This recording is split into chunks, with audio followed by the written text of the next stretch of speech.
Hi, I'm John with JD Mars. Today I want to talk about the compressor mount fixture that goes on to the 2021 to 2023 Ford Bronco. I did an assembly video on this and I was not very descriptive on where to put the support bracket. So on the strut mounts in here, there's one particular location that you got to put that. So I want to talk about that right now. So why don't you come on over here and we'll take a look down in here, see if I can't describe it a little better for you. Okay, so as you come down inside the bay here, obviously you see my flashlight right here, but you're gonna go on the bolt that is actually closest to the engine, okay? So again, like I told you in the video, you're gonna keep that loose. That's the 15 millimeter socket that you use for that nut.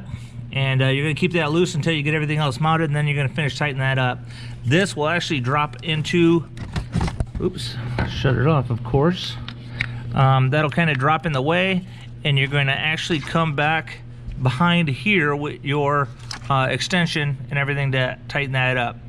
Okay, so again, it's the one closest to the motor in there.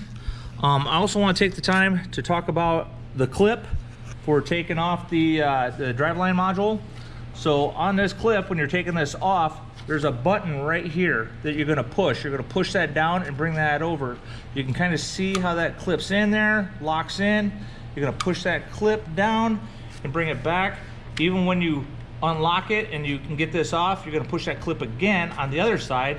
And as you're pushing this down, that's a cam lock. So you're actually gonna draw this down as you push that in. So you're gonna kind of help that down a little bit back and forth. I kind of showed that a little bit on the video, but I didn't show that tab right there. So that tab is pretty important to be able to get that off there without breaking this off, okay? So now we're gonna just end the video, I guess. Just thank you very much to Mike in California. I really appreciate you calling me and getting in touch with me and let me know we're having some issues and I didn't describe that, so we can make sure that nobody else has that problem. If you guys have any other issues or anything you want to talk to me about, my email is jdmarzllc@gmail.com, and get out there and have some fun. Thank you very much.